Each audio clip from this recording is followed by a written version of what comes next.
بسم الله الرحمن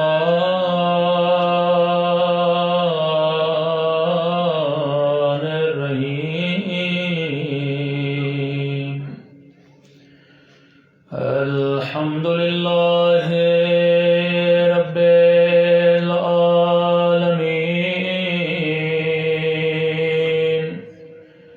الحمد لله كما هو أهله الصلاة والسلام على سيد المرسلين وخاتم النبيين أبي القاسم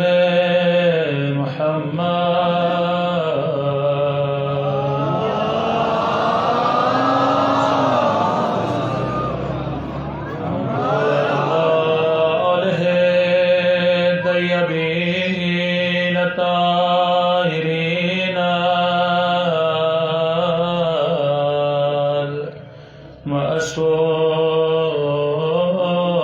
المعصومين صبر کر اپنے مولا کے ظہور کی دعا اللہم کن ولیک حجت ابن الحسن صلواتک علیہ وعلی آبائه فی هذه الساعة وفي كل وليان وحافظا وقائدا وناصرا ودليلا وعينا حتى تسكنه أرضك طوعا وتمتعه فيها طويلا برحمتك يا أرحم الراحمين صلوات پڑھے محمد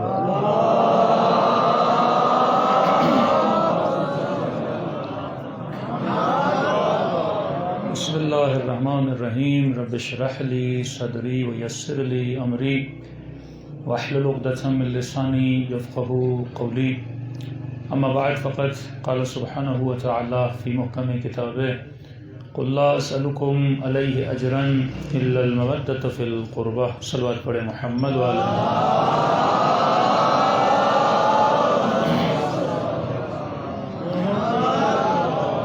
دعا ہے پروردگار عالم ہم سب کی عبادتوں کو اپنی بارگاہ میں قبول فرمائے اور جس مقصد زندگی کی خاطر اس فرش عزا پہ جمع ہوئے خدا ان مقاصد میں بھی ہم سب کو کامیابیاں نصیب فرما دے۔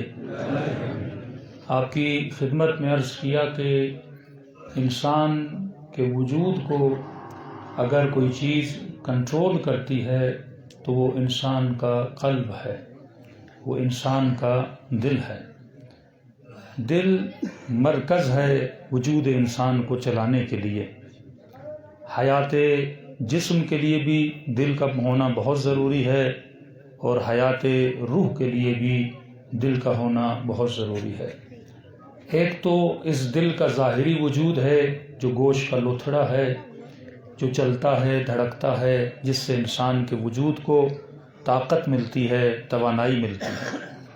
دوسرا اس دل کا جو کام ہے وہ ہے محبتوں اور بغض کا مرکز ہونا، کہ فرمایا حل الدین الا الحب والبغض، کیا دین محبت اور بغض کے علاوہ کچھ ہے؟ تبھی ہمارے دین میں مکتب تشیع میں اہم ترین دو چیزیں ہیں، ایک کا نام ہے تولا، ایک کا نام ہے تبرہ، یعنی وہ برادران اہل سنت جو کہتے ہیں ہم تولا کو نہیں مانتے یا تبرہ کو نہیں مانتے، دراصل وہ بھی تولا اور تبرہ کے قائل ہیں۔ اللہ کا عشق اور شیطان کی نفرت۔ بسم اللہ کے پڑھنے سے پہلے اعوذ باللہ من الشیطان اللعین الرجیم کا پڑھنا، یعنی جب تک تو شیطان سے براءت نہیں کرے گا تب تک اللہ سے تبرہ نہیں ہو سکتا۔ شیطان سے تبرہ ہے تو رب سے تولا ہے، یعنی وجود انسان انہی دو چیزوں سے چلتا ہے، محبت اور بغض۔ دراصل جو بغض ہے وہ بھی جنم لیتا ہے تولا سے۔ بغض کا اپنا کوئی وجود نہیں ہے۔ میں آپ کو چھوٹی سی مثال دوں، لوگ کہتے ہیں سردی کا کوئی وجود نہیں ہے۔ سردی تبھی ہوتی ہے جب گرمی نہیں ہوتی۔ گرمی کا نہ ہونا سردی ہے۔ اندھیرا اپنے آپ میں کوئی وجود نہیں رکھتا، روشنی کا نہ ہونا اندھیرے کو جنم دیتا ہے۔ اسی طرح اگر کسی کی محبت ہے تو اس کے مخالف سے نفرت ہوتی ہے، اگر کسی سے عشق ہے تو اس کو جو اذیت دیتا ہے اس سے انسان کو کیا ہوتی ہے؟ نفرت ہوتی ہے۔ آپ کو اپنے باپ سے بڑا پیار ہے، کل کوئی آپ کے والد کو گالی دے آپ کو اس سے نفرت ہوگی۔ آپ کو اپنے بچے سے بڑا پیار ہے، کل کوئی اسے اذیت دے گا آپ کو اس سے کیا ہوگی؟ نفرت ہوگی۔ اگر آپ کو خدا سے محبت ہے تو یہ نہیں ہو سکتا کہ آپ شیطان کے دوست ہو جائیں۔ اگر آپ کو آل رسول سے پیار ہے تو یہ نہیں ہو سکتا کہ بندہ ان کے دشمنوں سے کیا کرے؟ محبت کرے۔ اسے آپ نفاق بولو گے کہ آج کل مسلمانوں کا یہ نعرہ ہے کہ بھائی علی سے بھی محبت ہے، علی کے دشمن سے بھی محبت ہے۔ یہ تقاضا، یہ ڈیمانڈ ایک ایسی ڈیمانڈ ہے جو غیر عقلانی ڈیمانڈ ہے۔ کیسے ممکن ہے کہ ہم علی سے بھی محبت کریں اور جو ممبروں سے علی کو لعنتیں بھیجے بندہ اس سے بھی محبت کرے؟ اسے آپ محبت نہیں بولو گے، اسے آپ منافقت تو بول سکتے ہو، اسے آپ نفاق تو بول سکتے ہو۔ جو بندہ خالصتاً امیر المؤمنین کا عاشق ہے وہ علی کے دشمن سے محبت نہیں کر سکتا۔ جو رسول سے عشق رکھتا ہے وہ کبھی بھی ابو جہل سے محبت نہیں کر سکتا، وہ کبھی بھی ابو لہب سے محبت نہیں کر سکتا۔ تو اصل جو مرکز وجود انسان ہے وہ قلب ہے، اور قلب جس چیز سے بھرتا ہے، قلب کا جو پیالہ ہے، قلب کی جو پلیٹ ہے، قلب کا جو گلاس ہے، اس کے اندر جس چیز کو بھرنا ہے وہ محبت ہے۔ اب دین یہ بتاتا ہے کہ کبھی بھی کسی ایسے کی محبت کو دل میں نہ ڈالنا جو غیر عقلانی محبت ہو۔ عشق کرو، محبت کرو، پر اس سے کرو جسے اللہ نے بقا عطا کی ہے۔ ہر شے فنا ہونے والی ہے، اگر کسی کا وجود باقی رہتا ہے وَيَبْقَى وَجْهُ رَبِّكَ ذُو الجلال والإکرام، وہ تمہارے پروردگار عالم کا وجود ہے۔ اب میں نے دل کے پیالے میں جھانک کے دیکھنا ہے، کہیں میرے دل میں کوئی ایسی محبت تو نہیں ہے جو فنا والی محبت ہے۔ میں نے بقا سے محبت کرنی ہے۔ حسین کی محبت بقا کی محبت ہے، علی کی محبت بقا کی محبت ہے۔ اور یہ کب ہوگا؟ جب انسان کے ایکشنز، انسان کے اعمال کیا ہوں گے؟ عقلانی ہوں گے۔ کئی لوگ ہیں جو زندگی گزار رہے ہیں، اللہ اعمال کو جب تولتا ہے، مثلا میں نے بھی 1000 رکعت نماز پڑھی، آپ نے 2000 رکعت نماز پڑھی، فلاں نے 4000 رکعت نماز پڑھی۔ اب قیامت کے دن خدا جب اعمال کو دیکھے گا اس بنیاد پہ بندے کو اجر نہیں دے گا کہ تم نے 4000 پڑھی ہے، تم نے 5000 پڑھی ہے۔ یہ کہے گا میں نے 200 مجلسیں سنی، وہ کہے گا میں نے 400 مجلسیں سنی۔ اللہ کہے گا اس بنیاد کو جو جنت میں نہیں بھیجوں گا۔ خدا کس بنیاد پہ جنت میں بھیجتا ہے؟ اللہ انسان کی عقل کو دیکھتا ہے، جس کی عقل زیادہ اس کے عمل کا اجر بھی زیادہ، جس کی عقل نہیں ہے اس کے عمل کا کوئی اجر بھی نہیں ہے۔ کربلا کے میدان میں حسین بھی نماز پڑھ رہے تھے اور ابن سعد بھی نماز پڑھ رہا تھا، حبیب ابن مظاہر بھی نماز پڑھ رہے ہیں اور شبر بھی نماز پڑھ رہا ہے۔ ارے نماز تو نماز ہے، لیکن کہاں حبیب کی نماز اور کہاں ابن سعد کی نماز؟ حبیب کی نماز عقل سے بھری ہوئی ہے اور ابن سعد کی نماز جہالتوں سے بھری ہوئی ہے۔ تو خدا کوالٹی کو دیکھتا ہے، کوانٹٹی کو نہیں دیکھتا کہ تو کتنی زیادہ لے کر آیا ہے، یہ دیکھتا ہے کہ اس نے عاقلانہ نماز کتنی پڑھی ہے۔ تبھی میرے چھٹے امام فرماتے ہیں جس نے 2 رکعت نماز پڑھی خلوص سے، دل سے، وجبت علیہ الجنہ، خدا اس پہ جنت کو واجب کر دیتا ہے۔ 2 رکعت نماز اگر بصیرت کے ساتھ پڑھی جائے، 2 رکعت نماز اگر عقل کے ساتھ پڑھی جائے تو خدا بندے پہ جنت کو واجب کر دیتا ہے۔ تو آج جو ہمارا معاشرہ ہے ہمیں یہ دیکھنا ہے یہ معاشرہ عقل کا معاشرہ ہے یا جہل کا معاشرہ ہے. اصل جو جنگ ہے جنگ عقل اور جنگ جہل ہے. اصل عقل جنگ جہل اور جنگ عقل ہے. کون رسول کا انتخاب کرتا ہے، کون بت کا انتخاب کرتا ہے، کون آدم کو چنتا ہے، کون آدم کے دشمن کو چنتا ہے. رسول کے بعد کس کا کون سا انتخاب ہے. اصل یہ ہے کہ ہماری زندگی عقل کی بنیاد پہ گزر رہی ہے یا جہل کی بنیاد پہ گزر رہی ہے. تبھی میرے چھٹے امام جعفر صادق علیہ الصلوۃ والسلام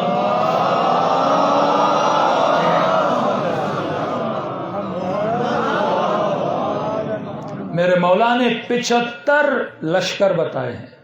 75 لشکر، 75 لشکر عقل کے، 75 لشکر جہالت کے.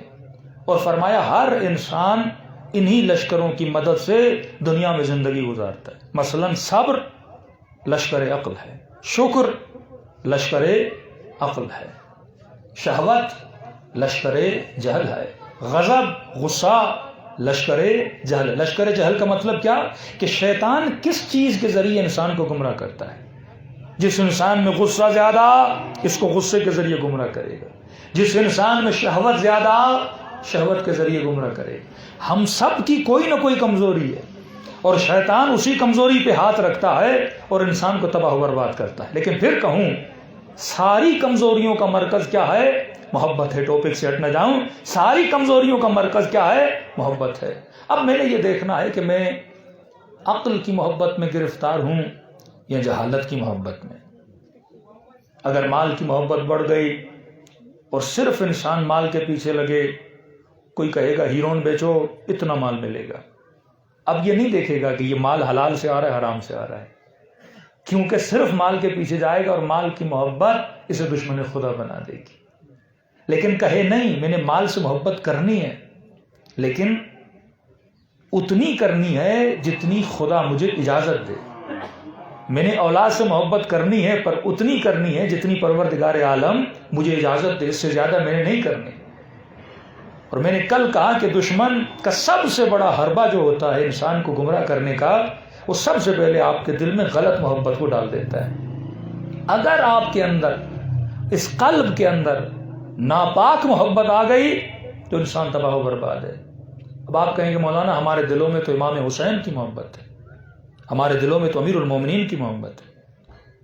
لیکن اگر علی کی محبت کے ساتھ ساتھ شیطان کی محبت بھی ہو تو علماء فرماتی ہے بالکل ایسے ایک گلاس میں آب زمزم ہے لیکن اس میں 4 قطرے خون کے ڈال دو، وہ آب زمزم کو بھی کیا کر دے گا؟ نجس کر دے گا. خالص پانی جب تک خالص رہتا ہے تو شفا دیتا ہے، لیکن اگر یہ ملاوٹی پانی بن جائے تو انسان کو تباہ و برباد کر دیتا ہے. اب دیکھیے فطرت کا تقاضا، میں نے کہا دشمن کی ہوشیاری یہ تھی اس نے انسان کی نیچر کو اسٹڈی کیا. سب سے بڑے سائیکٹرسٹ جو سائیکولوجی پڑھانے والے ہیں وہ انگریز ہیں. انگریز نے ہیومن انسان کی سائیکی کو اسٹڈی کیا کہ انسان سوچتا کیسے ہے، انسان کو واقعاً کوئی چیز اچھی لگتی ہے تو کیوں لگتی ہے. آپ کو ایک پھول اچھا لگتا ہے کیوں لگتا ہے، آپ کو ایک تصویر اچھی لگتی ہے کیوں لگتی ہے. کہا کہ سب انسانوں کی فطرت ایک ہے. جس طرح خدا نے کہا کہ ہم ہر انسان کو اسلام کی فطرت پہ، یعنی ہر انسان کی فطرت سالم ہے، ہیومن نیچر سب کی سیم ہے. اب مثال دوں کیسے؟ میں ایک سوال کروں گا اور پورے مجمع کا جواب ایک ہوگا. اس مجمع میں کوئی ایسا ہے جسے ظالم اچھا لگے؟ کس نے آپ کو کہا ظالم برا ہوتا ہے؟ آپ کی نیچر، آپ کی فطرت، آپ کی سرشت وہ کہتی ہے کہ ظالم برا ہے. کسی اسکول میں آپ نے نہیں پڑھا کہ ظالم برا ہے. انسانی فطرت بتاتی ہے کہ ظلم بری چیز ہے. اب وہ انگریز ہو کہے گا ظلم برا، شیعہ ہو سنی ہو کہے گا ظلم برا، ہر انسان کہتا ہے ظلم برا ہے. دوسری چیز، اس مجمع میں کوئی بندہ ایسا ہے جسے کنجوس سے عشق ہو؟ کوئی بندہ کنجوس سے پیار نہیں کرتا. یہ صحیح ہے کہ ہم میں سے کئی کنجوس ہوں گے لیکن ہمیں کنجوس اچھا نہیں لگتا. میں کہوں گا میں کنجوس صحیح پر میرے ساتھ سارے سخاوت کریں. میں کسی کو اپنی ایک پائی نہ دوں، پر اگلا بندہ اپنی جیب، اپنی دکان، اپنا اکاؤنٹ میرے لیے کیا کر دے؟ نچھاور کر دے۔ اس مجمع میں کوئی بندہ ایسا ہے جسے حسن اچھا نہ لگے، ہر بندہ عاشق جمال ہے۔ آپ کے گاؤں میں خوبصورت پھول ہوں گے، گلاب کے پھول ہوں گے، آپ کہیں گے مولانا کیا کہنا گلاب کے پھول کا، کتنا خوبصورت ہے۔ اب آپ کے یہ بولیں گے کہ بھائی صرف شیعہ گلاب کی تعریف کرتے ہیں، سنی نہیں کرتے۔ کوئی بھی انگریز ہو، شیعہ ہو، سنی ہو، ہر بندہ گلاب کی کیا کرتا ہے؟ تعریف کرتا ہے۔ سخی کی کیا کرتا ہے؟ تعریف کرتا ہے۔ حسن کی کیا کرتا ہے؟ تعریف کرتا ہے۔ یہ اللہ نے آپ کی نیچر میں رکھا۔ کوئی بندہ اس مجمع میں ایسا ہے جسے بہادر اچھا نہ لگے، ہر بندہ بہادری، خود بھلے ڈرپوک ہو، خود بھلے میدان جہاد میں نہ جائے، خود بھلے دشمن سے لڑنے نہ جائے، لیکن بہادر کا عاشق ہوتا ہے، کہتا ہے بہادر مجھے اچھا لگتا ہے۔ فطرت ہے انسان کی، کسی کو ڈرپوک اچھا نہیں لگتا۔ میں پنڈی میں تھا، ایک آن ڈیوٹی فوجی تھا، میجر تھا، اس نے کہا کہ آپ شیعہ حضرت علی کے اتنے فضائل کیوں پڑھتے ہیں؟ شخصیات اور بھی ہیں لیکن جب بھی دیکھو آپ علی بن ابی طالب کی اتنی فضیلتیں پڑھتے ہیں، شجاعت کے قصے اور یہ وہ۔ اصلاً علی بن ابی طالب آپ شیعوں کو اتنا اچھا کیوں لگتا ہے؟ تو میں نے کہا اس میں ہمارا قصور نہیں ہے، فطرت کی مجبوری ہے۔ میں نے کہا ہمارا قصور ہی نہیں ہے، فطرت کی مجبوری ہے۔ اب فوجی آدمی تھا تو فوجی کو فوجی زبان میں سمجھانا اچھا لگتا ہے، سائنسدان ہو تو سائنٹیفکلی لینگویج میں، ایگریکلچر کا بندہ ہو تو زمینداری کی مثال فوجی آدمی کو فوجی کی مثال دی جائے گی۔ میں نے کہا دیکھیے میں آپ سے سوال کرتا ہوں اور میرے سوال میں آپ کا جواب چھپا ہوا ہے۔ تو وہ کیسے؟ میں نے کہا دیکھو فوجی بارڈر پہ جاتے ہیں کس چیز کے لیے؟ حفاظت کے لیے، تاکہ دشمن بارڈر کراس نہ کرے۔ اب میں نے کہا 4 فوجی اگر بارڈر پہ کھڑے ہوں، 4-5 فوجی، اور اچانک بارڈر پہ حملہ ہو، میں نے کہا ایک فوجی ڈٹ کے لڑتا رہے اور دوسرے 3-4 بھاگ جائیں۔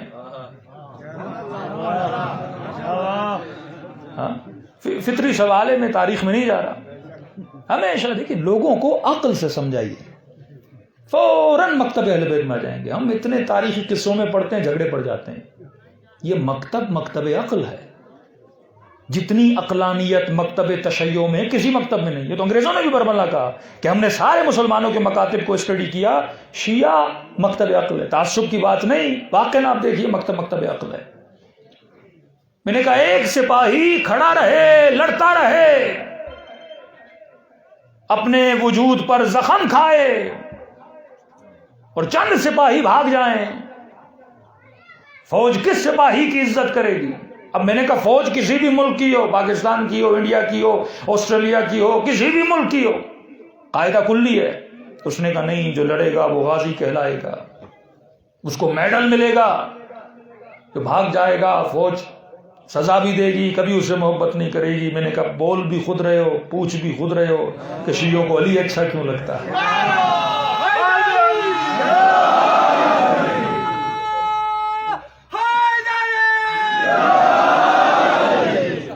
تبھی پاکستان کی فوج میں جو بہادری دکھاتا ہے اسے نشان حیدر ملتا ہے۔ کوئی اور نشان دو نا، نشان حیدر کیوں دیتے ہو؟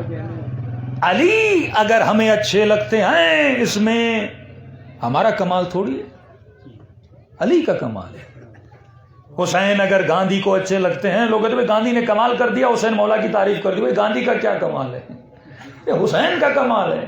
یہ تو بالکل ایسے ہے آپ بولے کہ بھائی گلاب کے پھول مجھے بڑے اچھے لگتے، اس میں تیرا کیا کمال ہے؟ کمال تو گلاب کا ہے، وہ ہے ہی اتنا حسین کہ ہر بندہ اس کی تعریف کرنے پر مجبور ہے۔ تو اللہ نے فطرت ایسی بنائی ہے، بہادر اچھا لگے گا، حسین اچھا لگے گا، عالم اچھا لگے گا، ظالم برا لگے گا، سخی اچھا لگے گا، اور یہ ساری صفات حسنہ کو خدا نے علی اور آل علی میں جمع کر دیا۔ اب جس بھی بندے کی فطرت پاک ہونا وہ اہل بیت کا عاشق بنے گا۔ آپ نے صرف بتانا ہے کہ اہل بیت کیا تھے۔ میں کہتا ہوں تاریخ کھول کے رکھو مسلمانوں کے سامنے۔ سب سے بڑا ظلم جو مولوی نے کیا اس امت پر، اس نے تاریخ نہیں پڑھی، اس نے نہیں بتایا کہ امت میں کیا ہوا۔ جب آپ کے بچے، ہمارے بچے، امت سنتی ہے آج امریکہ میں ایک انگریز نے جب نہج البلاغہ پڑھی تو ڈھونڈتا رہا، پوچھتا اس کا رائٹر کون ہے، لکھا ہوا تھا علی ابن ابی طالب کا، کون ہے، کا مسلمان ہے۔ پھر ڈھونڈا اس نے مسلمانوں کو کہ علی کون ہے، کہا کہ چوتھا خلیفہ ہے سنیوں کا، شیعوں کا پہلا امام ہے۔ پھر ایک شیعہ اس نے ڈھونڈا، کہ کس سے کام ہے، کہ یار کتاب بڑی اچھی ہے، لکھنے والے علی ہیں، تو اگر ہو سکے تو میں اس رائٹر سے ملنا چاہتا ہوں۔ تو اس نے کہا بندے خدا 1400 سال گزر گئے، انہوں نے تب کتاب لکھی تھی، کہ واللہ جب کتاب پڑھتا ہوں لگتا ایسے ہے کسی نے اب ہمارے لیے کتاب لکھی ہے۔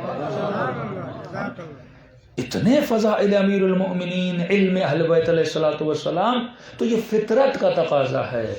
فطرت اچھائیوں کی عاشق ہے، فطرت برائیوں کو پسند نہیں کرتی۔ کسی بھی جگہ پہ آپ چلے جائیں، اہل بیت کا کمال ہر کیسے بنا، حبیب ابن مظاہر حبیب کیسے بنے۔ جناب زہیر جب کربلا سے چلے تو اپنا خیمہ، جو بھی موقف آتا تھا، جب یہ سفر کرتے تھے تو جگہیں آتی تھی رکنے کی، جہاں پہ پانی ہوتا تھا، 4-5 خیمے ہوتے تھے، وہاں پہ رکتے تھے 1-2 دن، پھر سفر کو جاری رکھتے تھے، چوکیاں ہوتی تھیں اس طرح سے۔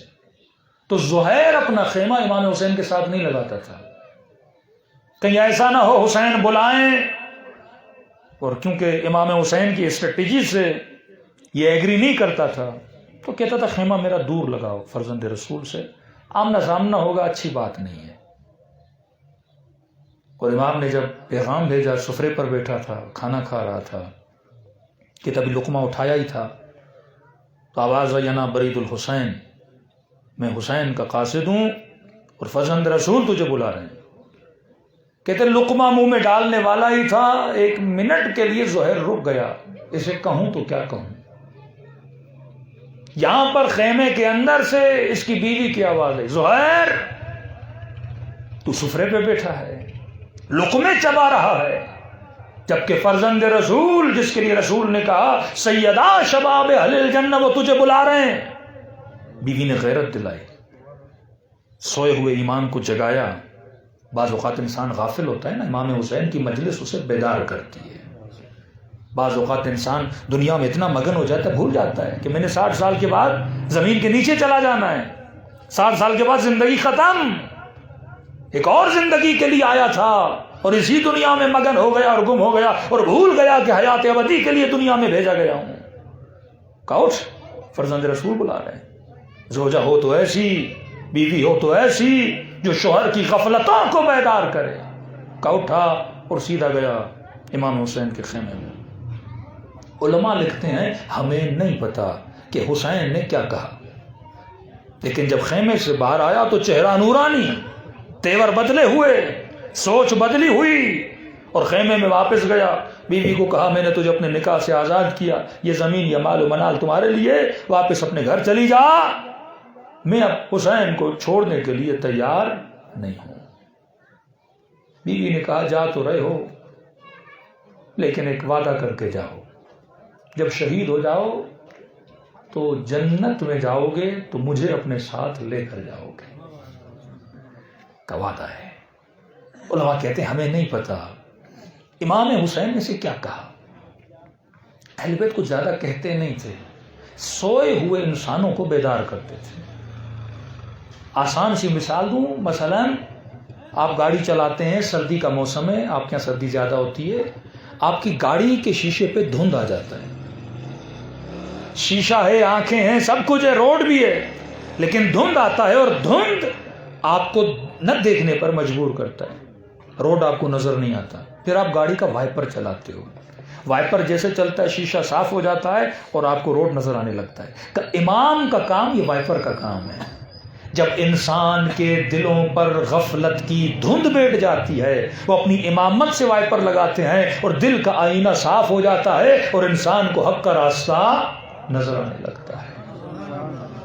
حسین نے زہیر کے دل کو صاف کیا، اور جب دل صاف ہوا تو زہیر کو حق و حقانیت نظر آنے لگی۔ آج میں نے یہ دیکھنا ہے کہ اگر میں عاشق امیر المؤمنین ہوں، بندہ خدا، اس میں تیرا کمال نہیں ہے، یہ علی کا کمال ہے۔ اگر تو عاشق حسین ہے، یہ حسین کا کمال ہے۔ کیا پتا آپ کے آبا و اجداد شیعہ تھے یا ہندو تھے یا سنی تھے. جب آپ پیچھے جاتے ہیں انسان کنورٹ کب ہوتا ہے؟ یہی انسان ہے, یہی فطرت ہے. کئی ہندو شیعہ ہو جاتے ہیں, کئی سنی شیعہ ہو جاتے ہیں. انسان کیوں کنورٹ ہوتا ہے؟ جب اس کے دل سے غبار کو ہٹایا جاتا ہے, جب وہ اس کی فطرت حق کو پا لیتی ہے, وہ فوراً حق کی طرف بھاگتا ہوا جاتا ہے, دوڑتا ہوا جاتا ہے. فرمایا حق کی مثال ایسے ہے جیسے بندہ دھوپ اندھیرے میں ہو اور اچانک آپ کو کہیں سے روشنی کی کرن نظر آئے, آپ اس روشنی کی طرف دوڑتے ہوئے آگے بڑھو گے. اب باطل کا کام کیا ہے؟ اللہ ولی الذین آمنوا یخرجہم من الظلمات الی النور اولیاءہم الطاغوت یخرجونہم من النور الی الظلمات. اللہ ولی ہے مومنوں کا, مومنوں کو اندھیروں سے مراد ہے جہالتوں سے نکال کر نور میں لاتا ہے, عقل کی محفلوں میں لاتا ہے. لیکن اولیاء الطاغوت, اولیاء الشیطان, فاسق و فاجر, کافر, دنیا پرست, خدا کو فراموش کرنے والے, یہ مومنوں کو نور سے نکال کر اندھیروں کے اندر لے کر جاتے ہیں, جہالتوں میں لے کر جاتے ہیں. اب میں نے یہ دیکھنا ہے کہ واقعاً میرے دل میں کہیں غیر کی محبت آ تو نہیں گئی. میں نے کہا وہ انسان کی سائیکولوجی کو پڑھ چکے, انسان کو بہادر اچھا لگتا ہے, انسان کو سخی اچھا لگتا ہے.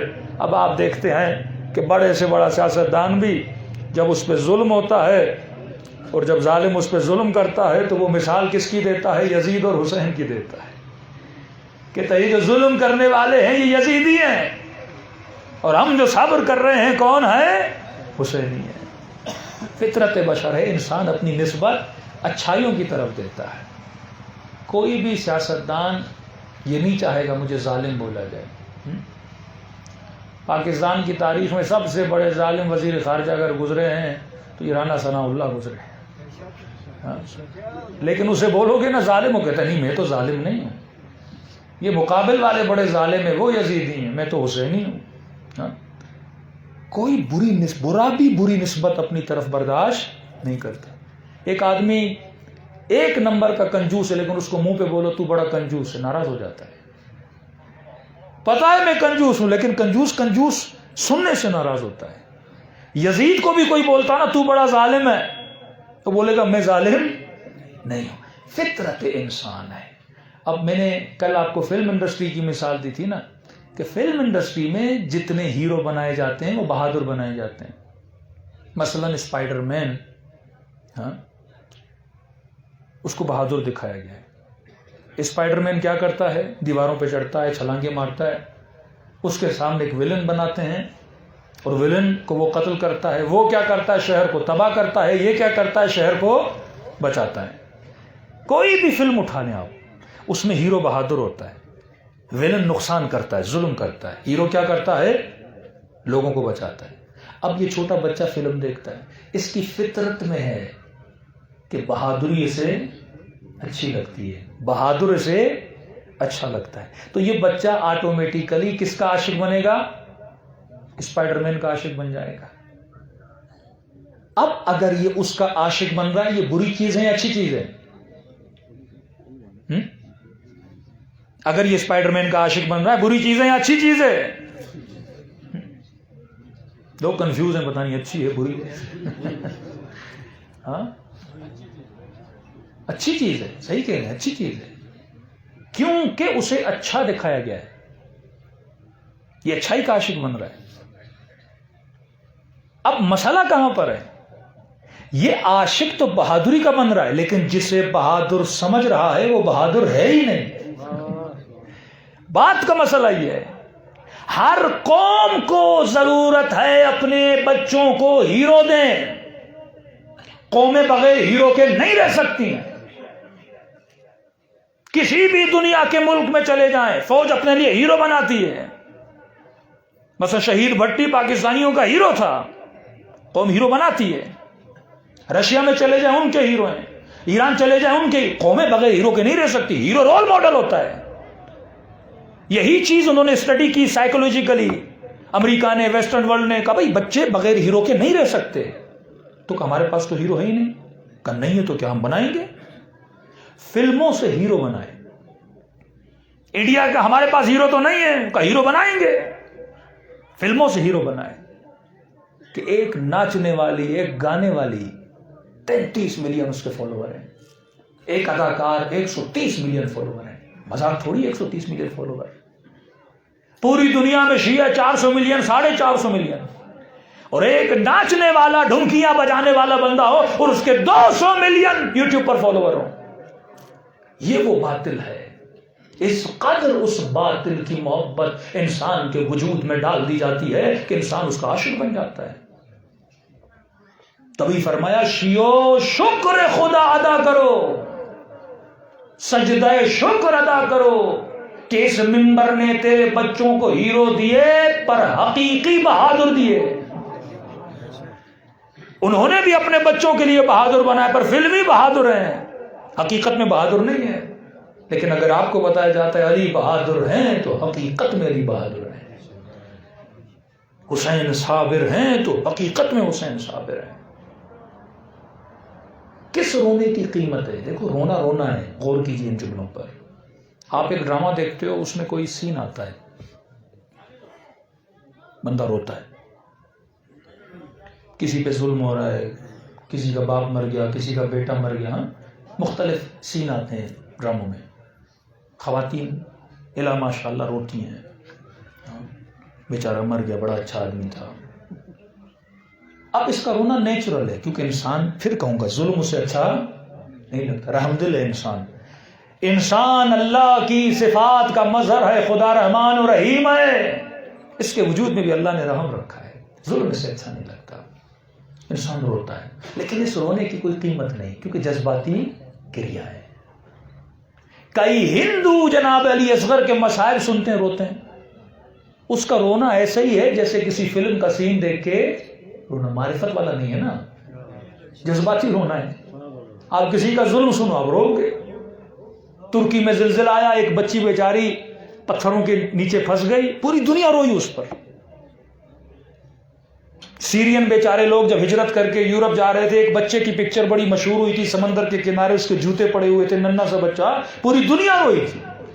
فلسطین میں ایک باپ اپنے بچے کو بچا رہا تھا، وہ سین اتنا مشہور ہوا تھا، پوری دنیا ایموشنل ہو گئی تھی. یہ رونا جذباتی، اس کی کوئی قیمت نہیں ہے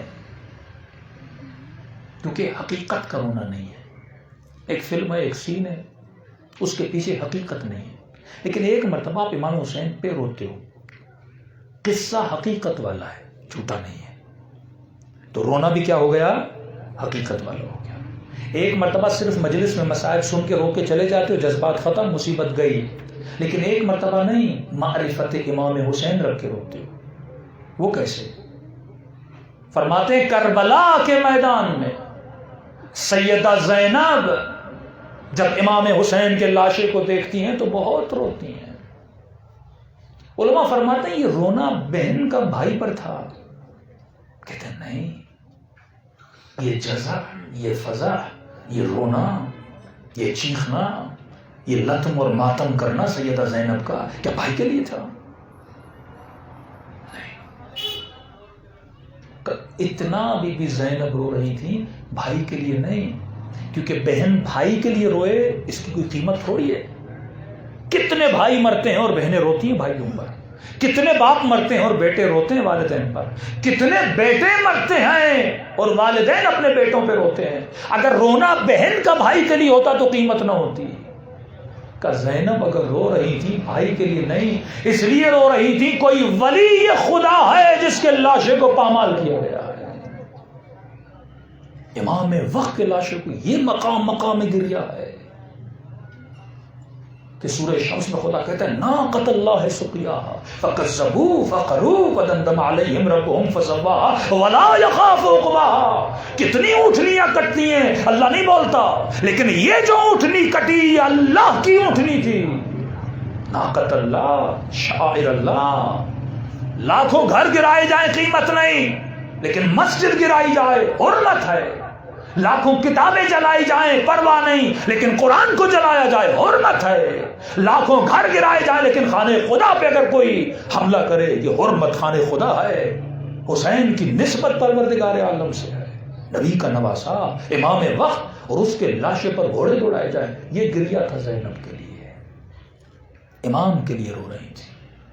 آپ بھی جب مصائب سنیں یہ جذباتی رونا نہ ہو، جذباتی رونا نیچر میں ہے، لیکن اصل گریہ یہ ہے حسین کو مارا گیا، حسین کا سر قلم کیا گیا، امام کے سر کو نوکے نیزہ پہ بلند کیا گیا۔ یہ کوئی عام عورتیں نہیں ہیں جن کی چادریں چھینی جا رہی ہیں، حرم اللہ ہیں، علی کی بیٹیاں ہیں، گریہ معرفت۔ تو میں نے یہ دیکھنا ہے کہ کہیں میرے بچے کے دل میں غلط محبت نہ آئے۔ یہ نسلوں کو سمجھا دو کہ میرے لال جس چیز کے عاشق بن رہے ہو یہ دیکھو واقعاً وہ چیز اچھی ہے یا بری ہے۔ آج کہیں نہ کہیں بچوں کے دلوں میں باطل محبتیں داخل ہو گئی۔ ہم نے کوشش کرنی ہے کہ ان کے دلوں میں سچی محبتیں آئیں، اور جب سچی محبتیں آئیں گی تو ان کی روح پاک و پاکیزہ ہوگی۔ صلوات پڑھے محمد و آل محمد۔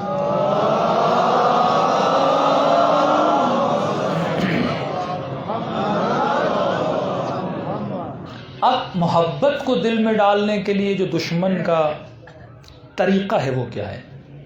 تھوڑی سی سائیکولوجی پڑھیں، انسانی ذہن، انسانی برین کو اسٹڈی کریں کہ فرمایا من عرف نفسہ فقد عرف ربہ۔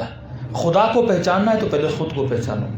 جب تک اپنی معرفت نہیں خدا کی معرفت بھی نہیں۔ انسان کو پتہ ہی نہیں میں کیا ہوں، جب تجھے یہی نہیں پتا کہ تو کون ہے تو اللہ کی معرفت تیرے دل میں کیسے آئے گی؟ سب سے بہترین ہر باب باطل کی محبت کو ڈالنے کا وہ ہے ایڈورٹائزمنٹ، مارکیٹنگ۔ کیسے؟ آپ تصور کیجئے کہ روڈ پہ جا رہے ہیں، 100 کلومیٹر لمبا روڈ ہے، آپ گاڑی پر ہیں، اور روڈ پہ جب انسان جاتا ہے تو بیچ روڈ میں بل بورڈ لگے ہوتے ہیں ایڈورٹائزمنٹ کے لیے۔ کبھی کپڑوں کی ایڈورٹائزمنٹ، کبھی کوک کی، کبھی پیپسی کی، کبھی 7 اپ کی ایڈورٹائزمنٹ ہوتی ہے۔ تقریباً سال میں یا مہینے میں، مجھے دقیق یاد نہیں ہے، کسی مومن نے مارکیٹنگ کا مومن تھا، اس نے بتایا کہ پیپسی والے تقریباً سال میں کوئی، پرانی بات ہے، کوئی 7 کروڑ یا 8 کروڑ صرف اپنی ایڈورٹائزمنٹ پہ ایک شہر میں خرچہ کرتے تھے، تشہیر پہ۔ کہتے ہیں نا جو دکھتا ہے وہ بکتا ہے، پاگل نہیں ہو لوگ۔ اب آپ کو مثال دے کے سمجھاؤں گا تاکہ آپ سمجھ جائیں آپ کا برین کام کس طرح کرتا ہے۔ ایک روڈ پہ آپ جا رہے ہیں، 100 کلومیٹر کا لمبا روڈ ہے، اب تصور کیجیے اس روڈ کے بیچ میں 100 کے قریب بل بورڈ لگے ہیں۔ 100 کلومیٹر، ہر کلومیٹر کے بعد ایک بل بورڈ لگا ہے۔ اب اس بل بورڈ پہ مختلف چیزوں کی تشہیر ہو رہی ہے۔ مثلا 100 بل بورڈ ہیں، 3 کمپنیاں اپنے آئٹم کی تشہیر کر رہی ہیں۔ 100 میں سے 50 بل بورڈ پہ پیپسی لگی ہے اور 20 پہ 7 اپ لگی ہے، اور باقی جو بچے 25 یا 30 اس پہ مثلا اسپرائٹ لگی ہوئی ہے۔ اب جب آپ گاڑی چلا رہے ہو، نہ چاہتے ہوئے آپ کی نگاہ کہاں پڑے گی؟ بورڈ پہ پڑے گی۔ 40 مرتبہ آپ نے پیپسی دیکھی، 20 مرتبہ 7 اپ دیکھی، 30 مرتبہ اسپرائٹ دیکھی۔ کہتے ہیں آٹومیٹیکلی جب آپ کا 100 کلومیٹر پورا ہوگا، آپ کسی پیٹرول پمپ پہ رکو گے، آپ کو پیاس لگی اور آپ چاہتے ہو کوئی چیز، کوئی شربت وربت یا بوتل جا کے پیو، آپ جب شاپ میں جاؤ گے، اب آپ کو نہیں پتا پیپسی کیا ہے، 7 اپ کیا ہے، اسپرائٹ کیا، آپ نے کبھی پی بھی نہیں ہے، فار دا فرسٹ ٹائم آپ اس دکان میں جا رہے ہو اور آپ نے کوئی مشروبات یا کوئی شربت وہاں سے لینا ہے۔ اب جیسے آپ دکان میں جاؤ گے اور 3 چیزیں پڑی ہیں، پیپسی، کوک اور اسپرائٹ مثلا پڑی ہوئی ہے، آٹومیٹیکلی آپ کا ہاتھ کس کی طرف بڑھے گا؟ جسے آپ نے زیادہ دیکھا ہے۔ آٹومیٹیکلی آپ کس کو اٹھاؤ گے؟ پیپسی کو اٹھاؤ گے۔ یہ ہوتا ہے ہڈن طریقے سے آپ کے دلوں میں باطل کی محبت کو ڈالنا۔ پورے ملک کے انڈسٹریل نظام کو مارکیٹنگ کے ذریعے تباہ و برباد کر دیا جاتا ہے۔ مثلا آپ نے بھی ایک کیک بنایا، بسکٹ بنایا، آپ نے، میں نے بھی ایک بسکٹ بنایا ہے، میرا بسکٹ آپ کے بسکٹ سے بہت اچھا ہے، لیکن میرے پاس پیسے نہیں ہیں مارکیٹنگ کرنے کے۔ آپ کا بسکٹ مجھ سے بیکار ہے لیکن پیسہ بہت ہے، آپ نے پورے نگر میں بورڈ لگا دیے میرے بسکٹ پہ۔ دنیا کون سا بسکٹ لے گی، میرا والا، یہاں والا؟ جس کی تشہیر اس نے دیکھی ہے آٹومیٹیکلی۔ یہ تشہیر کا حربہ دشمن کے پاس 19ویں صدی میں آیا، لیکن یہ تشہیر کا طریقہ سیدہ زینب نے آپ کو کربلا کے بعد ہی دے دیا تھا۔ جلوس کا فلسفہ کیا ہے؟ ماتم کا فلسفہ کیا ہے؟ بھائی ایک گاؤں ہے، اس میں 20 گھر شیعوں کے ہیں، 100 گھر سنیوں کے ہیں. شیعہ ضد کرتا ہے کہ میں نے جلوس نکالنا ہے اور چوک سے گھومنا ہے. انتظامیہ کہتے بھائی چوک سے کیوں، تم 20 گھر ہو، آپس میں کر لو. ابھی آغا خونیوں کا مثلاً کوئی تہوار ہے، وہی منا رہے ہیں. یہ تھوڑی نگر میں آ جائیں اور ڈھمک ڈھما بجائیں، ہے ایسا؟ کہتے ہماری آبادی وہی ہے، وہی منائیں گے. لیکن آپ کہتے ہو نہیں، 20 گھر ہمارے ہیں، 200 گھر ہوں یا 400 گھر سنیوں کو ہوں یا 600 گھر ہوں، جلوس کو ہم نکالیں گے. کیوں نکالیں گے؟ تشہیر، مارکیٹنگ، یہ وہ حربہ تھا جو اہل بیت نے آپ کو سکھایا. ورنہ جس قوم پہ ظلم، جس قوم پہ استبداد، جن کے بچوں کو، جن کی بہنوں کو، جن کی ماں کو مارا گیا، اور ان سارے قتل کے باوجود بھی آج دنیا میں شیعہ زیادہ ہیں. تشہیر. کیونکہ اگر 20 گھر اپنے محلے میں بیٹھ کے ماتم کریں گے، جلوس نکالیں گے، بھائی ان 20 کو تو پتا ہے ہم شیعہ ہیں، تو یہاں پہ جلوس نکالنے کا فائدہ کیا؟ لیکن وہ 200 گھر جو اپنے بچوں کو بولتے ہیں شیعوں کی مجلسوں میں نہ جانا، شیعوں سے ملنا نہیں، جاؤ گے تو گمراہ ہو جاؤ گے، ہمارے خلاف مختلف پروپیگنڈا ہوتا ہے، جو اپنے بچوں کو نہ حسین کا بتاتے ہیں نہ یزید کا بتاتے ہیں، وہ بچوں کو کچھ نہ بتائیں، اور جب ان کے گھروں سے، ان کی گلیوں سے، ان کے چوکوں سے جلوس نکلے گا اور جلوس میں حسین کی آواز بلند ہوگی تو بچہ تو پوچھے گا نا بابا یہ کون حسین ہے؟ مجبور ہوگا بتانے پر نبی کا نواسا حسین. کیا ہوا تھا کہ کربلا میں شہید ہوئے تھے. کہے گا نا کس نے شہید کیا؟ سینکڑوں لوگ صرف جلوسوں کی وجہ سے شیعہ ہوئے. ان کی محنتیں پورا سال، اور حسین کے 10 دن کافی ہیں ان کی محنتوں پہ پانی پھیرنے کے لیے. کہتے ہیں ہم پورا سال محنت کرتے ہیں، شیعہ 10 دن نکلتے ہیں، ختم، سارا پروپیگنڈا ختم. ان کی شام غریبہ میں یہ ہوتا ہے، ان کا نیاز نہ کھانا اس میں نجاست ہوتی ہے. بھائی کب تک جھوٹ بولو گے؟ میڈیا آیا، نیاز بھی دکھایا گیا، شام غریبہ بھی دکھائی گئی، آج مجلسیں بھی ٹی وی پہ آ رہی ہیں، کون بچے گا؟ اب انہوں نے کہا شہادت منانا بھی حرام، ولادت منانا بھی حرام، جلوس نکالنا بھی حرام، سبیل نکالنا بھی حرام. اب جب خود پہ سب چیز حرام کر دی، اور جب میڈیا آیا، میڈیا کو تو مارکیٹنگ چاہیے، میڈیا کو تو تہوار چاہیے، میڈیا کو تو ایونٹس چاہیے. اب پورا رمضان آ گیا، ایام علی آ گئے، وہ تو شہادت مناتے نہیں، ہماری تو ہے. 3 دن نہ چاہتے ہوئے بھی ان کے مولوی علی کے فضائل پڑھتے بھی ہیں، سنتے بھی ہیں. کئی ہمارے جوان کہتے ہیں مولانا شیعہ فضائل کم پڑھتے ہیں، وہ زیادہ پڑھ رہے ہیں. میں نے کہا ان کی مجبوری ہے، ہم تو مانتے ہیں. 10 دن محرم کو میڈیا کو مٹیریل چاہیے، 10 دن چینلز پہ حسین حسین حسین حسین. نہ سننے والا بھی حسین کی آواز کو سن لیتا ہے. یہ وہ طریقہ تھا جو اہل بیت نے آپ کو سکھایا. اب بدو بعد لوگ ہیں، یہ بھی بدعت ہے. وہ تمہیں پتا کیا کہ مکتب بڑھتا کیسے ہے؟ تشہیر سے بڑھتا ہے. شیعت کی جان ہی محرم ہے، شیعت کی جان ہی سفر ہے. اگر شیعت سے محرم اور سفر لیا جائے، شیعت ختم ہو جائے.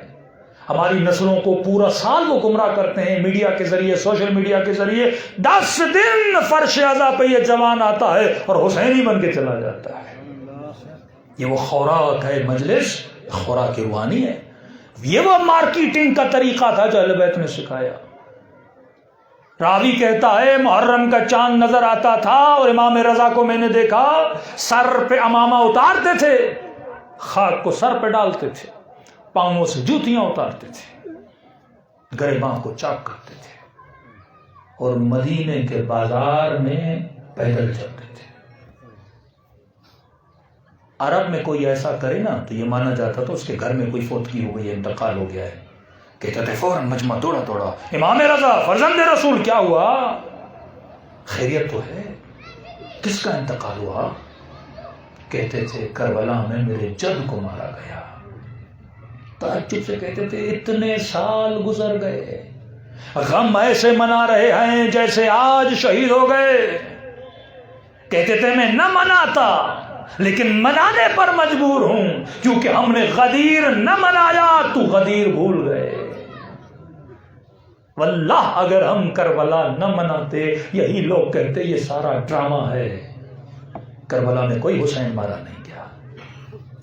جس طرح شہادت سیدہ کو جھٹلایا جاتا ہے، برملا جھٹلایا جاتا ہے، کون سا حملہ، کون سا گھر، کچھ بھی نہیں ہوا تھا، حقائق تاریخی کو مس کیا جاتا ہے۔ یہ تو آپ نے محرم منایا، مجلس منائی، اس قدر مارکیٹنگ کی، اس قدر تشہیر کی، شیعہ جہاں بھی گیا، وہ ویسٹرن ورلڈ گیا، وہ امریکہ گیا، آسٹریلیا گیا، جلوس نکالا، کیونکہ یہ سیرت اہل بیت تھی۔ اگر چاہتے ہو مکتب باقی رہے تو تشہیر کیا کرو، مارکیٹنگ بقا کے لیے ہوتی ہے۔ یہی اربا دشمن لڑ رہا ہے۔ اب ہماری مارکیٹنگ مکتب کی ہوتی ہے 10 دن، لیکن یہ چیز پورا سال ہونی چاہیے۔ کالا لباس کیوں پہنتے ہیں؟ نشانی ہے، تاکہ بندہ چلے سب کو پتا چلے غم کے دن ہے۔ سفید لباس عید کی نشانی ہے، غم کی نشانی، عید کی نشانی، یہ نشانیاں بنائی گئیں۔ آپ کے ایونٹس جتنے بھی ہیں روحانی ہیں۔ دشمن نے بھی اپنی قوموں کو ایونٹس دیے، ویلنٹائن ڈے، نیو ایئر، یہ ایونٹس ہیں، ایونٹس کریٹ کرتے ہیں وہ، لیکن آپ کو کسی ایونٹ بنانے کی ضرورت نہیں ہے۔ محرم غم کے دن، خوشی منانی ہے، 13 رجب خوشی کا دن ہے۔ ہاں، رہبر معظم نے تم دنوں کے نام بھی رکھ دیے۔ جوانوں کا دن علی اکبر کی ولادت، ماں کا دن جناب سیدہ فاطمہ کی ولادت، باپ کا دن جناب علی ابن ابی طالب کی ولادت۔ فرمایا جب سیدہ کی ولادت کا دن آئے، یہ مدر ڈے ہے، اس میں اپنی ماؤں کے پاس جایا کرو، قدموں کو بوسہ دیا کرو، ان کی خدمت کیا کرو۔ علی کی ولادت کا دن آئے تو اپنے باپ کی جا کے خدمت کیا کرو۔ جوانوں کا دن، ماں باپ کو کہا جب علی اکبر کی ولادت کا دن آئے تو اپنے بچوں کی قدر کیا کرو۔ سکینہ کی ولادت آئے تو اپنی بچیوں کو پیار دیا کرو۔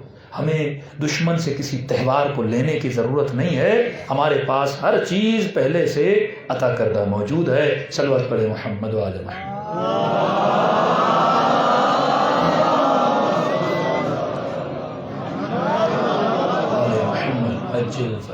اب آپ کا علاقہ کیونکہ ٹورسٹ علاقہ ہے تو یاد رکھیے ٹورسٹ علاقوں کو فائدے بھی ہوتے ہیں اور کئی خطرے بھی ہوتے ہیں۔ اس طرف حنزہ ہے، اس طرف آپ کا نگر ہے۔ اللہ نے آپ کو قدرتی نعمتوں سے مالا مال کیا۔ جو چیز مجھے جس کی کمی کا یہاں پہ محسوس ہوئی کہ کیونکہ پورا علاقہ شیعہ علاقہ ہے تو آپ تشہیر کر کے، مارکیٹنگ کر کے تشیع کا نام بلند کر سکتے ہیں۔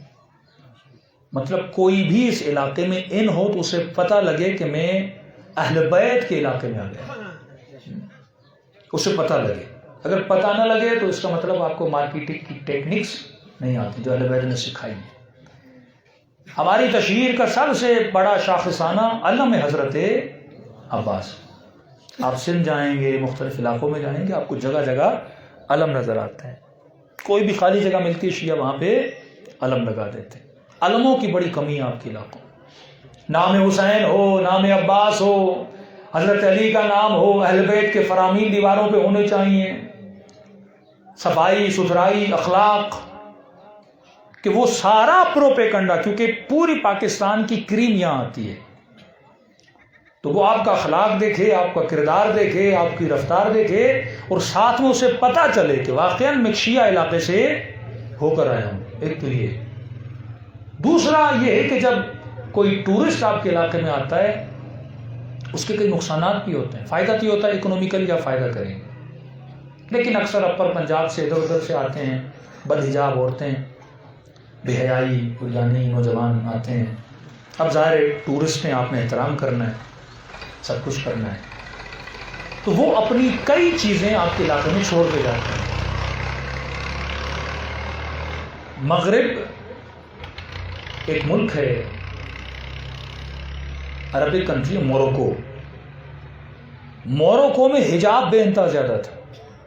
دیکھیے ٹیکنیکس ہوتی ہیں معاشروں کو تباہ کرنے کی، بے انتہا حجاب زیادہ تھا۔ اب انگریزوں نے کہا کہ ہم نے معاشروں کو لبرل بنانا ہے، سیکولر بنانا ہے۔ کس طرح بنائیں؟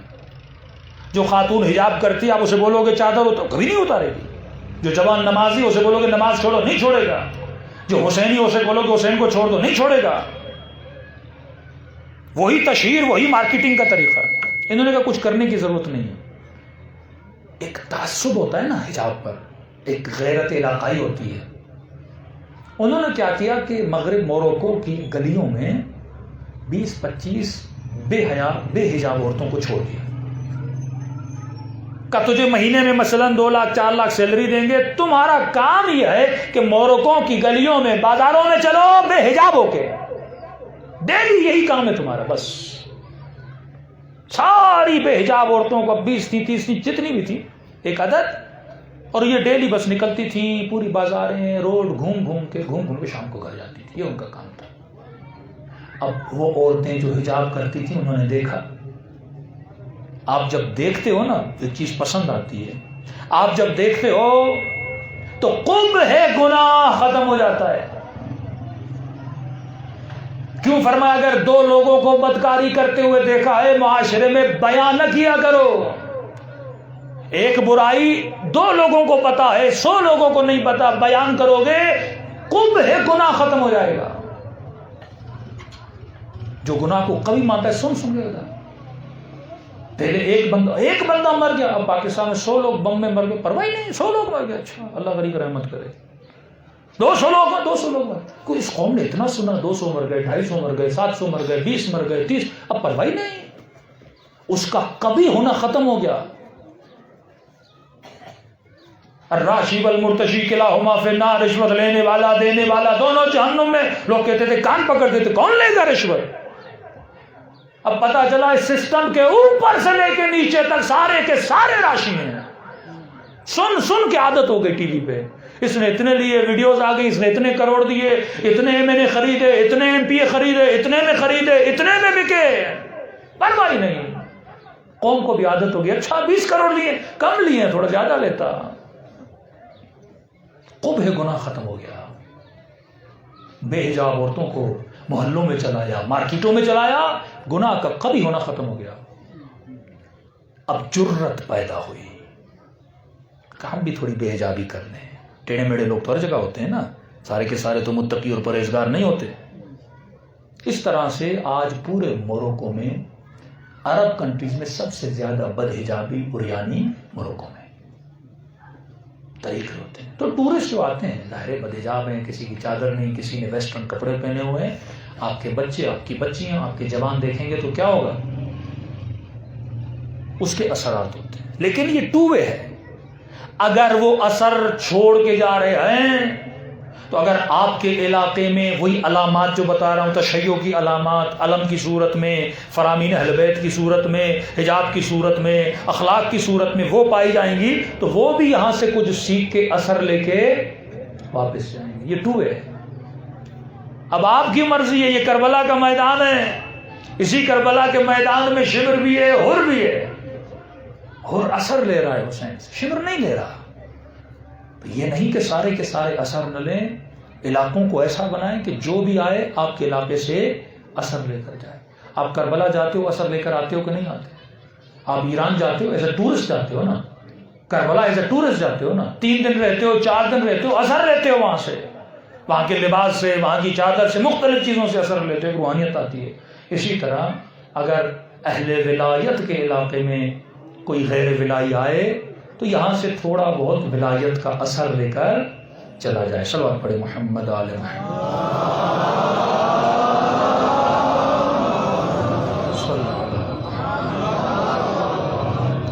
وَأَجِّلْ فَرَجَهُمْ. تو بصیرت کی زندگی، عاقلانہ زندگی گزارنا یہ اہل بیت کا وطیرہ ہے. مجالس نعمت الہی ہیں. مجالس میں شرکت، مجالس کو منانا، فرمان رونا، رلانا، فرش عذاب بچھانا، اس کا جتنا اجر ہے انسان کو بھی اندازہ نہیں ہوتا. اور جب انسان کی روح بدن سے نکلتی ہے اس سے بعد میں پتہ چلتا ہے کہ واقعاً جس مجلس امام حسین میں بیٹھا تھا اس کا اجر کتنا تھا. خدا آپ سب کو 40 امام حسین کی زیارت نصیب کرے. دوسرے دنوں میں کربلا جانا اس کی بھی ایک بڑی فضیلت ہے، لیکن 40 انقلاب ہے. اس پہ میں کل گفتگو کروں گا جو مارکیٹنگ پہ بات کر رہا ہوں. دیکھیے ہم بہت نکمے ہیں، خدا گواہ ہے. اگر اہل بیت کی پلاننگ نہ ہو، امام زمانہ کا سایہ نہ ہو، ان کب کے ختم ہو چکے ہوتے. کہتے ہیں نا مکر اللہ واللہ خیر الماکرین. کتنی محنت کی امریکہ نے شیعت کو ختم کرے، لبنانی شیعوں کو تباہ کرے. یہ ساری پلاننگز ہوتی ہیں. 90s میں طالبان کو لایا افغانستان، ایران پہ اٹیک ہو. صدام کو لایا ایران کو ختم کرے. پھر 2001 میں افغانستان پہ اٹیک کیا تاکہ خود ایران پہ حملہ کرے. دونوں بارڈر لیے، عراق بھی لیا ساتھ میں افغانستان بھی لیا کہ دونوں طرف سے ایران پہ اٹیک کیا جائے. کامیاب نہیں ہوئے. پھر پورے عرب ورلڈ کو سیریا کا مخالف بنایا. یہ سارا ڈرامہ تھا. اسپرنگ عرب بیداری، مصر کی حکومت گرائی، آج پھر بھی مصر میں فوجی بیٹھا ہوا ہے. تونس میں حکومت گرائی، وہی نظام ہے. پورا زور لگایا سیریا پہ. سیریا پہ کیوں؟ کیونکہ سیریا وہ لائن تھی جہاں کنیکٹڈ تھی لبنان سے. مطلب اگر سیریا آپ چھین لیں تو لبنان کے شیعہ ختم ہے، کوئی مدد نہیں. لائن ہی یہی ہے. اب کیونکہ بقاء اسرائیل ان کا مقصد ہے. امریکہ کو تو پتا ہے اسے ایران سے کوئی خطرہ نہیں ہے، اتنا دور ہے ایران سے. امریکہ کو کون مار سکتا ہے؟ اتنا دور ہے. امریکہ کو نقصان ہے ہی نہیں ایران سے. سب سے بڑا نقصان جو ہے وہ اسرائیل ہے. اب اسرائیل کی پشت پناہی اور اسرائیل کی مدد کرنا یہ کس کا کام ہے؟ امریکہ کا کام ہے. اور اسرائیل کو اگر سب سے زیادہ کسی بھی اسلامی ملک سے نقصان ہے وہ کس سے ہے؟ ایران سے. اس نے خود بولا، نیتنیاہو نے اپنی تقریر میں بولا کہ 3 ممالک کا نام بتائیے جس سے آپ کو خطرہ ہے. اس نے 3 بار بولا ایران ایران ایران. مجھے ان شیعوں سے خطرہ ہے اور کسی سے خطرہ نہیں. پوری پلاننگ کے تحت کوشش کی گئی. اب آپ دیکھیں کہ ایک پلاننگ دشمن کر رہا ہے، خدا کر رہا ہے. صدام الہی نے 1991 اور 1992 میں 5 لاکھ عراقیوں کو قتل کیا.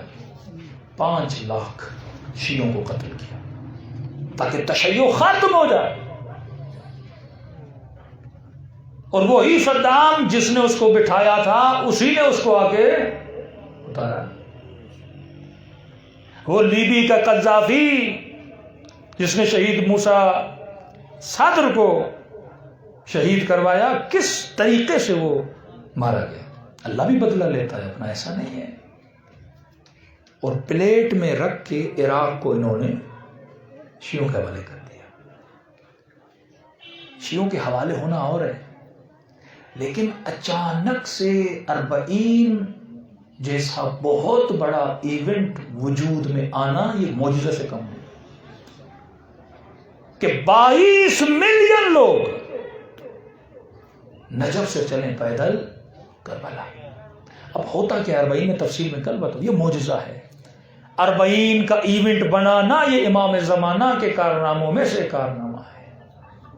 اگر نگاہ حجت خدا نہ ہو 22 ملین دل ایک جگہ پہ جمع نہیں ہو سکتے. اگر حجت خدا کی توجہ نہ ہو 22 ملین وجود ایک سرزمین پہ جمع نہیں ہو سکتے. جب اپنے اپنے ملکوں میں ہوتے ہیں تو میں پاکستانی، میں عراقی، میں کویتی، میں بحرینی، پھر اپنے علاقوں میں آئے، میں گلگتی، میں بلتی، میں یہ میں وہ، سب بٹے ہوئے ہیں. لیکن یہ ساری نسلیں، سارے رنگ، سارے ملک جب کربلا میں آتے ہیں تو 40 میں کوئی نہیں کہتا کہ میں پاکستانی ہوں. سب کہتے ہم حسینی ہیں. ایک رنگ، ایک پرچم، ایک نام. تو حسینی کا مطلب ہے کہ سب ایک رنگ میں جمع ہو جاؤ. پھر قواریت، تفرقہ، رنگ نسل کو بھول جاؤ، سارے کے سارے حسینی ہو. دوسرا جذبہ ایثار. کہاں ہوتا ہے یہاں اپنے علاقوں میں اتنا ایثار کا جذبہ؟ سب ایثار کے جذبے میں گھروں کے دروازے کھولتے ہیں، آؤ میں تمہارے پاؤں دباؤں گا، آؤ ہم تمہارے کپڑے دھوتے ہیں، میرے بسترے پڑے ہیں، آج رات میرے گھر میں سو جاؤ. ہے کوئی نگر میں جو اپنے سارے گھر کے دروازے کھول دے لوگوں کے لیے؟ نہیں کرتا کوئی ایسا. لیکن وہاں سارے اپنے گھروں کو کھولتے ہیں، مزاج حسینی بنتا جا رہا ہے کہ شیعہ سے ایسے محبت کرتا ہے، اپنا گھر کھول دیتا ہے، ایسا جذبہ پیدا ہو جاتا ہے اربعین میں۔ یہ ایک جھلک ہے کہ جس طرح اربعین حسینی میں خدا تمہارے دلوں کو جوڑتا ہے، تمہارے اندر ایثار و قربانی کا جذبہ آ رہا ہے، بالکل سیم اسی طرح جب اسی حسین کا فرزند ظہور کرے گا اور وہ آواز دے گا ہے کوئی فرزند زہرا کی مدد کرنے والا، تو فرمایا پورے عالم اسلام سے ایسے شیعہ چلیں گے۔ اور یہی جذبہ، یہی ایثار، یہی قربانی، لیکن ظہور سے پہلے ٹریننگ دینا ضروری ہے۔ اربعین ایک ٹریننگ ہے، شیعوں کی ایکسرسائز ہے کہ دیکھو ایسے شیعہ کی مدد کرتا ہے۔ کہ ایک ریٹائرڈ آفیسر تھا، 2004-05 کی بات ہے، 2 اس کے بیٹے تھے چھوٹے، پیدل چلا امام حسین کی زیارت نجف سے کربلا۔ تو ہمارے دوست کہتے ہیں اس نے بچے مجھے دیے کیونکہ بچے آہستہ چل رہے تھے، کہ بچے آپ سنبھالو میں ذرا تیز چلتا ہوں، مجھے جلدی پہنچنا ہے۔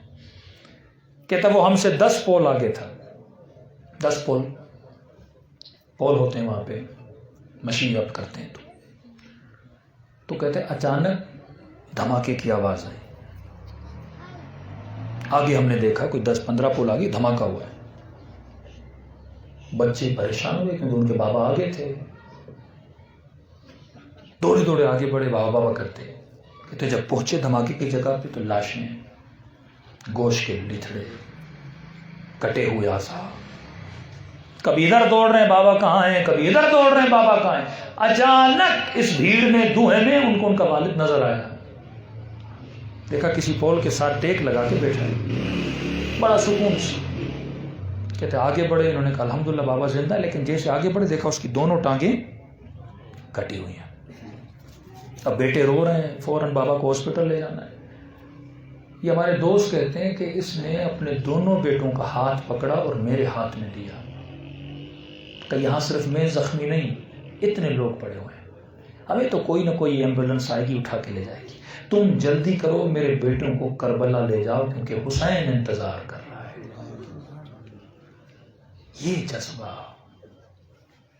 وہ حسین جو شہید ہو چکے ہیں، جن کی تربت کی زیارت کرنے جاتے ہیں، یہ ٹریننگ ہے کہ جو امام شہید ہو چکا ظاہراً اس دنیا میں نہیں ہے، اس امام کی قبر کے پیچھے جب تم ایسے جا رہے ہو تو تصور کرو جو امام آئے گا اور نعرہ لگائے گا اس کے پیچھے شیعہ قوم کیسے جائے گی۔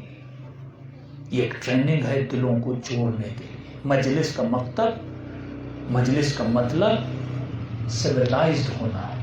دیکھیے یہ تسبیح ہے، تسبیح کے 100 دانے ہیں، اسے کہتے ہیں سویلائزڈ۔ آپ کہتے ہیں نا ویسٹرن ورلڈ سویلائزڈ ہے، سویلائزڈ کا مطلب کیا؟ مہذب قومیں، سویلائزڈ قومیں۔ سویلائزڈ کیسے ہوتی ہیں؟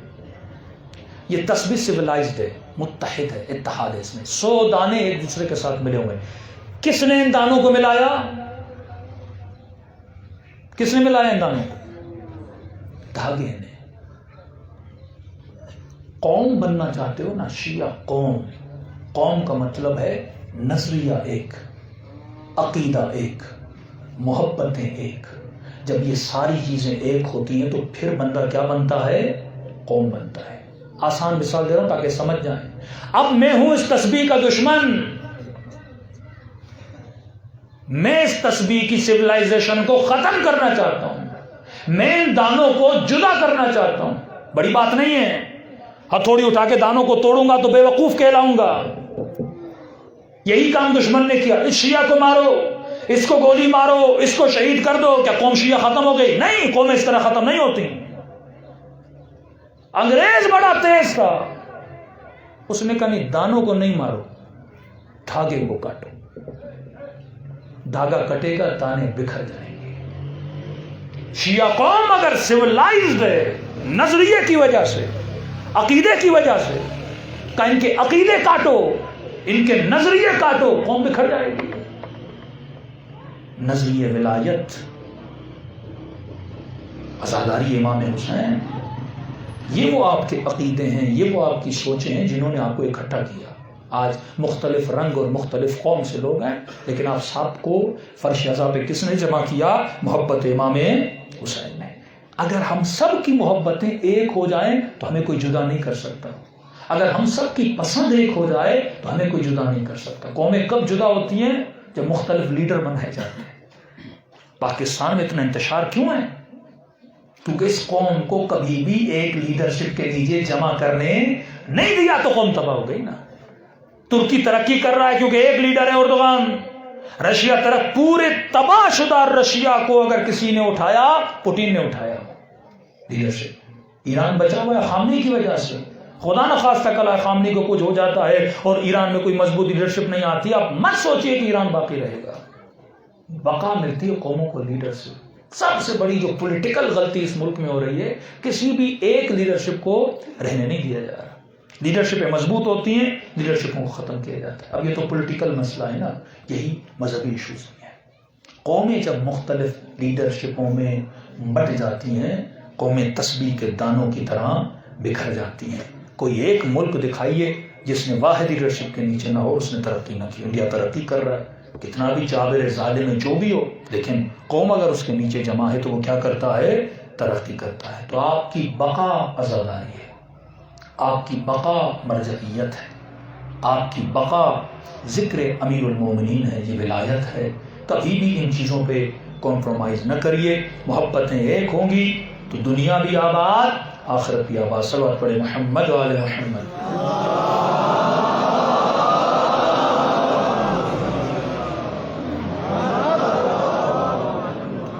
دلوں کو کربلا کی طرف روانہ کریں، سلام کریں اپنے آقا کی مظلومیت پر، جنہوں نے اپنا سب کچھ ہمارے لیے لٹایا. ملا مدینے میں تھے تو نماز بھی بچی ہوئی تھی، روزہ بھی بچا ہوا تھا، بی بی زینب کی چادر بھی بچی ہوئی تھی. کہ خرج تو اصلاح امت جدی، ہم نکلے تو امت جد کی اصلاح کے لیے. روایات کے جملے ہیں. قیامت کے دن ایک سفید ناقے پہ ایک ہماری ہوگی اور اس میں ایک بیوی آئے گی. اللہ کی آواز آئے گی، اے میری کنیز فاطمہ، جو کچھ مانگنا ہے آج مانگو. کہتے ہیں جیسے یہ آواز آئے گی نا، میری کنیز فاطمہ، ایک ملک کی آواز آئے گی، خذوا ابصارکم، آنکھوں کو بند کر لو. کہتے انبیاء آنکھوں کو بند کریں گے، نگاہوں کو چکا لیں گے. روایت کے جملے ہیں، اس اماری سے بیوی اپنے ہاتھوں کو نکالے گی. عجیب جملے ہیں. کہ ایک ہاتھ میں حسین کا خون بھرا کرتا ہوگا. کہ خدا کچھ مانگنے نہیں آئی، یہ پوچھنے آئی ہوں، میرے بابا کی امت سے پوچھو کہ میرے حسین نے ان کا بگاڑا کیا تھا. کہ دوسرے ہاتھ میں عباس کے کٹے ہوئے بازو لائے گی. ولدی عباس، میرے بیٹے عباس نے ان کا بگاڑا کیا تھا. ہم سب قیامت کے دن اس بیوی کو جواب دیں کہ بیوی میں نے زندگی ایسی گزاری جیسے آپ کے بیٹے نے کہا تھا. ہمارے مزاری کہتے ہیں دعا کیا کرو قیامت کے دن ہر کسی کے سامنے شرمندہ ہونا ہے ہونا، لیکن نبی کی بیٹی فاطمہ کے سامنے خدا شرمندہ نہ کرے. چھٹے امام کی روایت ہے، فرمایا عزادار ابھی ذاکر نے مصائب پڑھے نہیں، پڑھنا چاہتا ہے. ابھی تو رویا نہیں، رونا چاہتا ہے. فرمایا تم سب کے سروں کے پیچھے میری دادی زہرا کھڑی ہو جاتی ہے اور دعا کے لیے ہاتھوں کو بلند کر کے، خدا یہ میرے حسین کا عزادار ہے. خلوص دل سے دلوں کو کربلا لے کر چلیں، سلام کریں اپنے مولا کی مسجد میں. السلام علی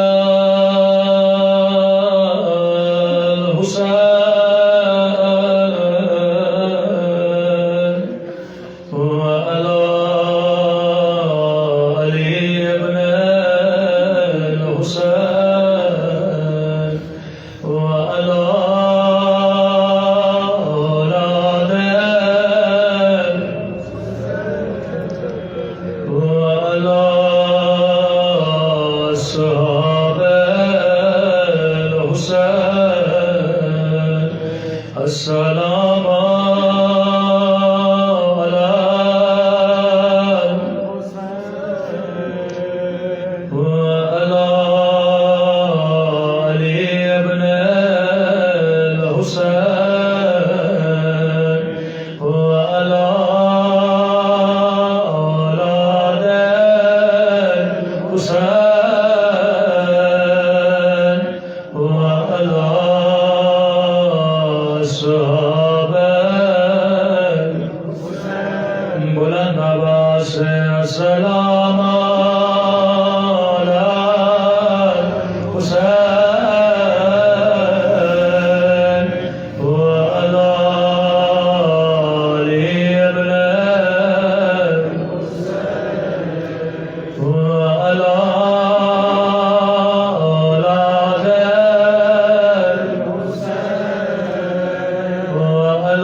امام حسین فرماتے شیعو جب جب پانی پیا میری سکینہ کو یاد کیا کرو. یہ نہیں کہا جب محرم میں پانی پیو، فرمایا جب جب پانی پیو، کیونکہ میری بچی کو ایک ایک گھونٹ کے لیے تماچے مار گئے.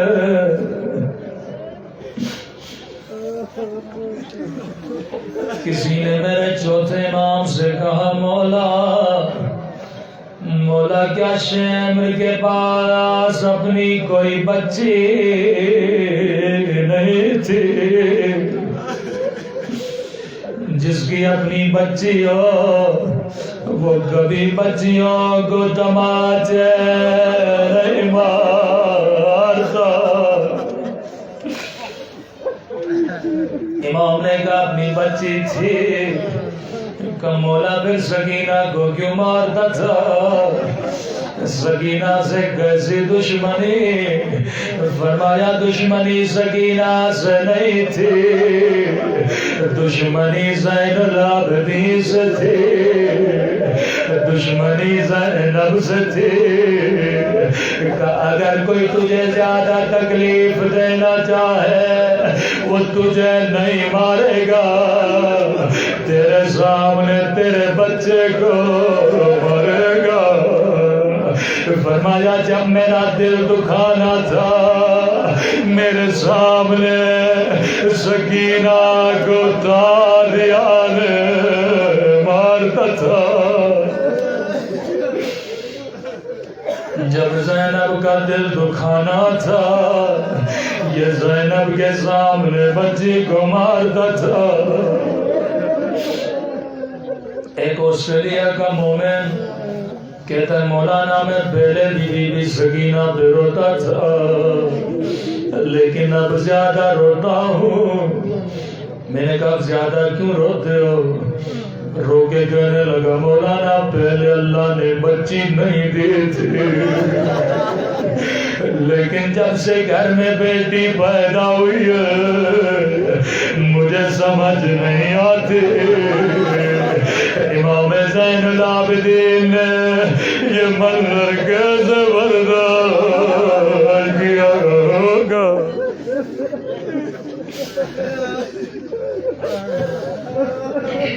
میں قربان اپنے چوتھے امام کی مظلومیت پر.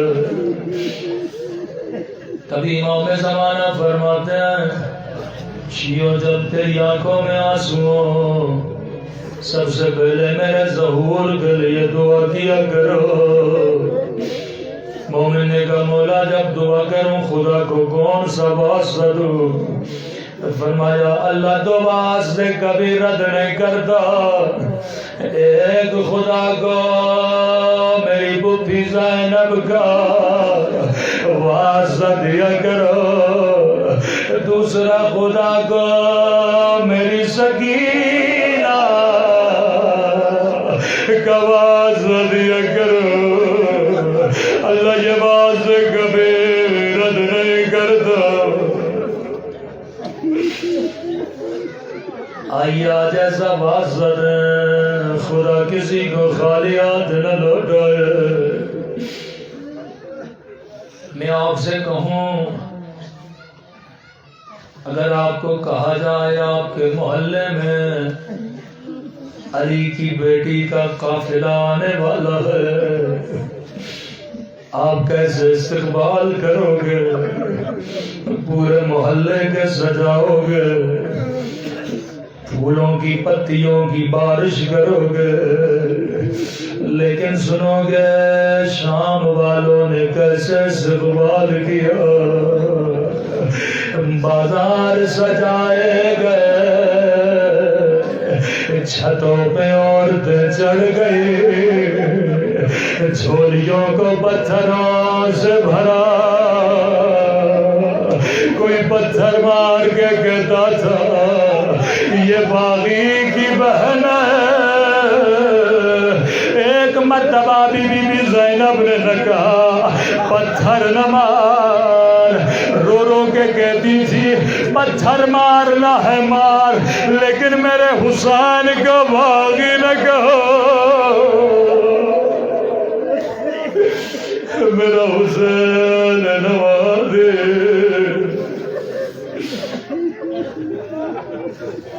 روایت کے جملے جیسے یہ قافلہ شام کے بازار میں پہنچا،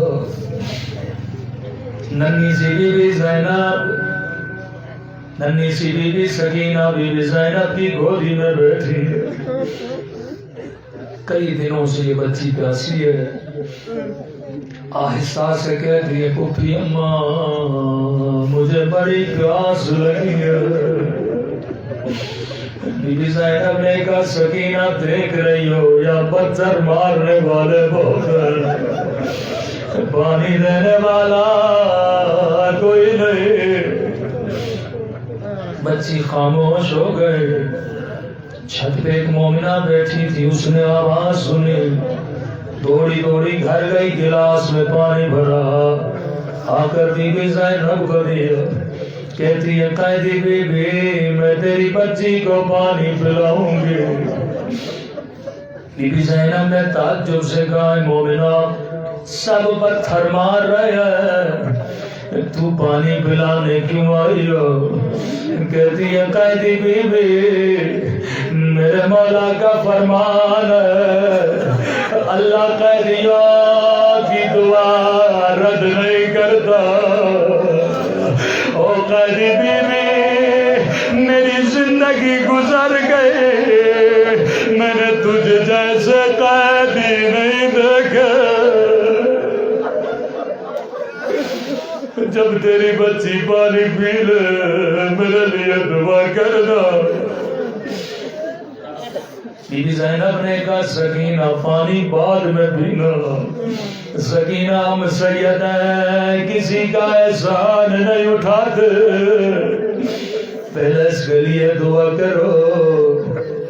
اب روایت کے جملے بڑے سخت ہیں، راوی کہتا ہے ابھی تک بچی کا سر نیچے تھا، جیسے کا دعا کرو سکینہ نے سر کو اٹھایا، کہ بتا کون سی دعا کروں؟ مومنہ کی نگاہ بچی کے زخمی کانوں پہ پڑ گئے، زخمی رخساروں پہ پڑ گئے، یہ اپنی ساری دعائیں بھول گئے، کہتی ہے قیدی بی بی دعا کرو اللہ میری بچی کو کبھی تیری طرح یتیم نہ بنائے،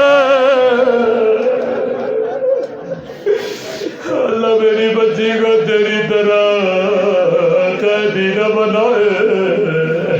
سکینہ نے دعا کے لیے ہاتھ اٹھائے، روکے کا میرے اللہ تجھے میری یتیمی کا واسطہ اور کسی بچی کو میری طرح یتیم نہ بنانا۔ کہاں بتا دوسری دعا کیا کرو؟ دوسری دعا نے پورے قافلے کو رلایا. اللہ کسی کو غربت میں وطن کا نام نہ سنائے.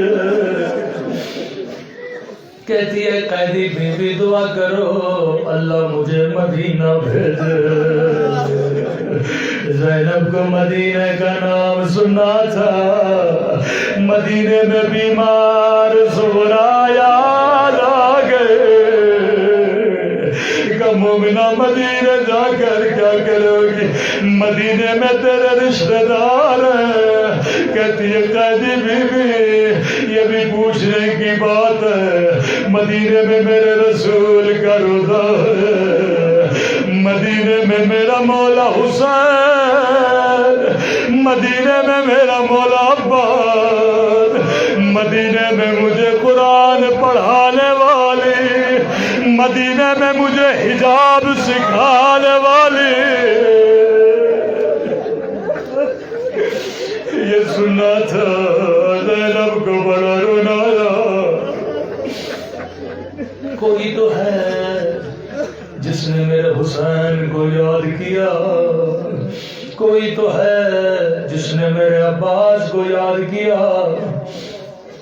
زینب نے کہا مومنہ اللہ تیری دعا قبول کرے لیکن یہ تو بتا تو نے حسین کا نام لیا تو نے عباس کا نام لیا. اے مومنہ کیا مدینے والی بی بی سے ناراض ہو؟ تو نے اس کا نام نہیں لیا.